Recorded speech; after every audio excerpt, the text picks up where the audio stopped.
ہماری ٹن ہے موت، موت کے ساتھ ہی ہم سے یہ زندگی کا پیپر چھین لیا جائے گا۔ جو اس پہ لکھا ہے وہ اللہ کہے گا اقرا کتابک کفا بنفسک الیوم علیک حسیبا، میرا بندہ یہ پڑھ لے پیپر اپنا، یہ سب کچھ تیرا اپنا کیا ہوا ہے اور تیرا اللہ حساب کرنا بہت جانتا ہے۔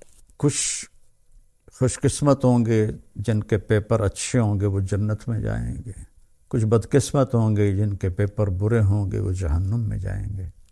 لوگ کہتے ہیں اپنی مرضی کی زندگی گزارو اور مزے کرو، اللہ کی قسم اپنی مرضی کی یہاں کوئی بھی زندگی نہیں گزار سکتا، چاہے وہ سلیمان علیہ السلام کی حکومت کا مالک ہو، قارون کے خزانے ہوں۔ یہ دنیا کا ڈیزائن ہی ایسا ہے کہ اپنی مرضی ٹوٹتی رہے گی، ٹوٹتی رہے گی، ٹوٹتی رہے گی۔ یزید بن عبد الملک 3 بر اعظم پہ حکمران تھا، عبد الملک کا بیٹا، اس کے بعد ولید آیا اور اس کے بعد سلیمان آیا، پھر حضرت عمر بن عبدالعزیز رضی اللہ عنہ آئے، پھر عبد الملک کا بیٹا یزید آیا۔ تو وہ ایک دن کہنے لگا کون کہتا ہے کہ بادشاہوں کی زندگی مزے کی نہیں ہوتی اور وہ اپنی مرضی کی زندگی گزار نہیں سکتے؟ میں آج کا دن مزے سے گزاروں گا اور اپنی مرضی سے گزاروں گا، اور حکم دیا کہ محل کے دروازے سب بند کر دو اور مجھے کوئی خبر نہ سنائی جائے، حکومت کی، بغاوت کی، کسی چیز کی مجھے کوئی خبر نہ سنائی جائے۔ اور اس کی ایک باندی تھی حبابہ، وہ بہت حسین تھی، تو اس کو وہ لے کر اپنے محل میں بیٹھ گیا کہ آج کا دن میں حبابہ کے ساتھ مستی کروں گا۔ تو باتیں کرتے کرتے اس کو اپنی گود میں لٹا لیا، اور انگور پڑے تھے تو ایک دانہ اٹھاتا اور اس کے منہ میں ڈال دیتا، وہ اس کو کھا لیتی، پھر دوسرا دانہ اٹھاتا اس کے منہ میں ڈال دیتا، اس طرح کی ایک مزے کی شکل بنی۔ پھر ایک دانہ اٹھا کر اس کے منہ میں ڈالا تو اس کے حلق کے اندر جا کے پھنس گیا، تو اس کا کھانسی، سانس کھڑا، وہ دانہ نہیں نکلا، اور یہاں تک کہ وہ اس کے سامنے تڑپ تڑپ کے مر گئی، اور اس کا مرضی سے گزارنے والا دن سب سے زیادہ اس کے لیے خوفناک دن بن گیا۔ اتنا غمگین ہوا، 3 دن تک اس نے اسے دفن نہیں کرنے دیا، اس کی لاش سامنے رکھ کے بیٹھا رہا۔ تیسرے دن اس میں بدبو پڑنے لگی اور جسم گلنے لگا، تو پھر زبردستی اس کے رشتہ داروں نے، اس کے بھائی ہشام نے اسے چھین کر اس کو دفن کیا۔ تو مرضی کی زندگی یہاں نہیں، آگے ہے، جہاں یہ میں آپ کے سامنے آیت پڑھی ہے کہ وہاں موت ختم، بڑھاپا ختم، بیماری ختم، غریبی ختم، فقر ختم، غم ختم، دکھ ختم، ہر قسم، نیند ختم، نیند بھی نہیں آئے گی، ہمیشہ جاگتے رہیں گے۔ تو اللہ فرما رہے ہیں کہ ان کو جب بھی کوئی پھل پیش کیا جائے گا وہ کہیں گے یہ تو ہم نے ابھی کھایا ہے، لیکن جب وہ کھائیں گے تو پتہ چلے گا کہ نہیں یہ تو کوئی اور ہے، وہ تو اس کے مشابہ تھا جو پہلے کھایا تھا۔ تو اس پر میں آپ کو حدیث سے وضاحت کرتا ہوں کہ حدیث شریف میں اس آیت کے ذیل میں ابن القیم رحمہ اللہ نے ایک حدیث لکھی ہے کہ جنتی بیٹھے ہوں گے میاں بیوی سارے تختوں پر، تو دروازے پر دستک ہوگی اور ایک فرشتہ، نوکر دروازہ کھولے گا تو ایک فرشتہ کھڑا ہوگا تھال لے کر، اور تھال کے اوپر ایسے کپڑا ہوگا، وہ کہے گا اپنے مالک سے اجازت دو، مجھے اللہ نے بھیجا ہے۔ تو اللہ کی طرف سے آیا ہوا بھی جنتی سے اجازت لے کے اندر داخل ہوگا۔ یہ عزت و جلال و کمال کی بات۔ یہاں تو آج بادشاہ ہوتا ہے، کل پھانسی چڑھ جاتا ہے۔ تاریخ پڑھو کیا حال ہوا لوگوں کا۔ وہ اجازت دے گا تو آ کر اس کے سامنے ایسے تھال پہ رکھے گا، کہا جی یہ اللہ نے آپ کے لیے تحفہ بھیجا ہے۔ تو جب وہ ایسے اس سے کپڑا اٹھائیں گے تو کہیں گے او بھائی یہ تو ابھی کھایا ہے، یہ تو میری جنت کا پھل ہے، یہ تو میں نے ابھی کھایا ہے۔ تو وہ فرشتہ کہے گا کہ اللہ تعالیٰ فرما رہے ہیں کہ ذرا ایک ٹکڑا اس میں سے لے کر آپ چکھیں۔ تو بیگم صاحب بھی بیٹھی ہیں، میاں صاحب بھی بیٹھے ہیں، تو وہ اس کو کاٹنے کی تو ضرورت نہیں پڑے گی، وہ ہاتھ لگائیں گے وہ کٹ کے ہاتھ میں آ جائے گا، اس کو منہ میں ڈالیں گے۔ بیگم نے بھی ڈالا، خامن نے بھی ڈالا۔ تو اگر میرے نبی نے فرمایا اس کی جنت میں، یہ آگے میں مثال کے طور پر عرض کر رہا ہوں، اگر اس کی جنت میں 10 کروڑ قسم کے پھل ہیں، ویسے تو کروڑوں شروڑوں کی وہاں کوئی گنتی نہیں ہے، لامحدود ہے، مثال دے رہا ہوں، اگر اس کی جنت میں 10 کروڑ قسم کے پھل ہیں، ہر پھل کا ذائقہ مزہ الگ ہے۔ ہم ابھی افطاری میں چاٹ بنے گی، ہر گھر میں بنے گی، تو جب وہ 4 5 6 چیزیں ملتی ہیں تو وہ ذائقہ ہی کچھ اور ہو جاتا ہے، مکس ہو جاتا ہے۔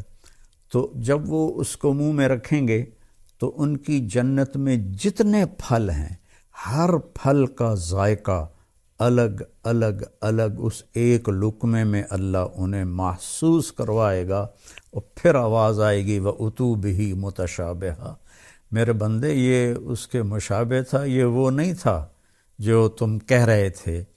اور پھر مزے کی بات اس سے اگلی کہ دنیا کی سب سے بڑی نعمت عورت ہے مادی نعمتوں میں، اور عورت کے لیے سب سے بڑی نعمت مرد ہے مادی نعمتوں میں۔ تو یہاں ہم سب پیشاب پخانے میں بھرے ہوئے ہیں، ہر ایک کے ساتھ پیشاب بھی لگا ہوا ہے، پخانہ بھی لگا ہوا ہے، بیماری بھی لگی ہوئی ہے، موت بھی لگی ہوئی ہے، بڑھاپا بھی لگا ہوا ہے۔ تو وَلَهُمْ فِيهَا أَزْوَاجٌ مُطَهَّرَةٌ، تمہاری بیویاں ہوں گی پاکیزہ، نہ وہاں کوئی حمل ہوگا اور نہ وہاں کوئی ولادت ہوگی، اور نہ بڑھاپا آئے گا، نہ رنگ بدلے گا، نہ روپ بدلے گا، نہ جوانی ڈھلے گی، نہ غم سے پریشانی آئے گی، نہ ڈپریشن ہوگا، نہ انزائٹی ہوگی، خوشیاں ہی خوشیاں، پاکیزہ، خوشبودار۔ اللہ تعالیٰ جنت کی عورت، دنیا کی عورت کو جنت کی عورت سے 70,000 گنا زیادہ خوبصورت بنائے گا جنت میں۔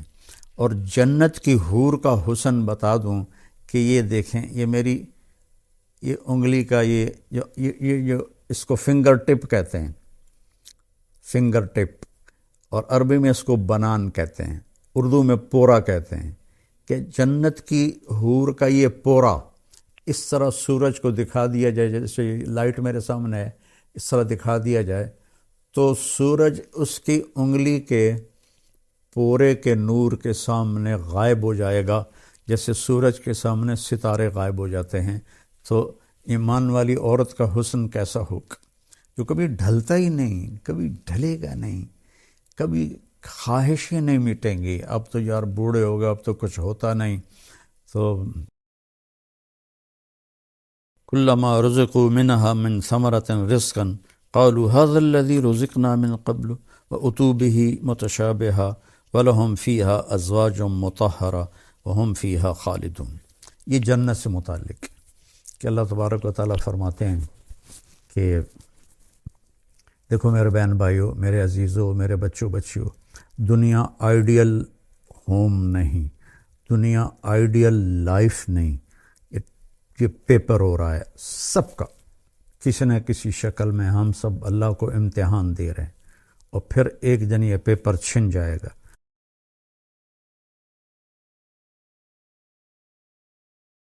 کبھی نہیں ہو، اور ویسے نہانے کی ضرورت بھی نہیں پڑے گی۔ تو وَهُمْ فِيهَا خَالِدُونَ، سب سے بڑی دولت، ہمیشہ ہمیشہ ہمیشہ ہمیشہ۔ کبھی کبھی میں سوچتا ہوں نا کہ نو اینڈ، کوئی انتہا نہیں، یہ کھوپڑی میری ایسے ایسے ہلنے لگتی ہے، چونکہ ہمارا دماغ تو لمیٹڈ سوچتا ہے، کھلا نہیں سوچ سکتا ہے۔ ہم فیہا خالدون، کروڑوں سال کے بعد بھی وقت آف ہو جائے گا، وقت کا سوئچ آف ہو جائے گا، جیسے معراج پر جاتے ہوئے اللہ نے پوری دنیا میں ٹائم سوئچ آف کر دیا، تو آپ 7 آسمان، جنت، دوزخ، عرش، فرش، لوح، قلم، کرسی اور اللہ تک کا دیدار کر کے آئے، اور واپس آئے تو بستر ویسے ہی گرم تھا۔ تو اللہ تعالیٰ وہاں وقت کو آف کر دے گا۔ تو یہ 2 پہلے پارے سے میں نے آیات چنی تھی آپ کی خدمت میں پیش کرنے کے لیے۔ میرے نبی نے فرمایا کہ اطلب الجنت جہدکم، جنت کمانے کے لیے پوری جان لگا دے، وَاہْرَبُوا مِنَ النَّارِ جَہْدَکُمْ، اور جہنم سے بچنے کے لیے پوری جان لگا دے۔ دنیا کے لیے نہیں کہا کہ پوری جان لگا دے، کہ جنت کے لیے کہا پوری جان لگا دے۔ اللہ تعالیٰ نے جب دنیا کے لیے فرمایا تو کہا فَانْتَشِرُوا فِی الْأَرْضِ، جاؤ زمین میں جاؤ میرا رزق تلاش کرو۔ نماز کے لیے فرمایا فَاسْعُوا إِلَىٰ ذِکْرِ اللّہ، نماز کے لیے تیزی سے آؤ، تیزی سے آؤ، بھاگ کے آؤ نماز کے لیے۔ جنت کے لیے فرمایا سارعوا الی مغفرۃ من ربکم وجنہ عرضها السماوات والارض، کہ جنت کے حاصل کرنے کے لیے اور میری بخشش حاصل کرنے کے لیے ایک دوسرے سے مقابلہ کرو، اور مقابلے کی دوڑ لگاؤ، جیسے کہ ٹریک پر دوڑ لگائی جاتی۔ ایک دوڑ لگا رہے تو لوگ باغ میں، جس کو جاگنگ کہتے ہیں، کوئی آگے نکل گیا کوئی پیچھے رہ گیا، وہ اپنی چال چلتا ہے۔ یہاں اللہ کہہ رہا ہے نہیں، دوڑو، ایک دوسرے سے آگے نکلو، ایک دوسرے سے آگے نکلو۔ اور پھر جب اللہ نے کہا میری طرف آؤ تو سب سے طاقتور استعمال کیا فَفِرُّوا إِلَى اللَّهِ، سرپٹ بھاگو، سرپٹ بھاگو اپنے اللہ کی طرف۔ اور فرار اس دوڑنے کو کہتے ہیں جس میں کسی چیز سے ڈر کے آدمی بھاگ رہا ہو تو اس کی رفتار تیز ہو جاتی ہے۔ تو اللہ تعالیٰ کہتا ہے میرے سوا ہر چیز تمہارے لیے مصیبت ہی ہے، ان سب سے جان چھڑا کے بھاگو اللہ کی طرف۔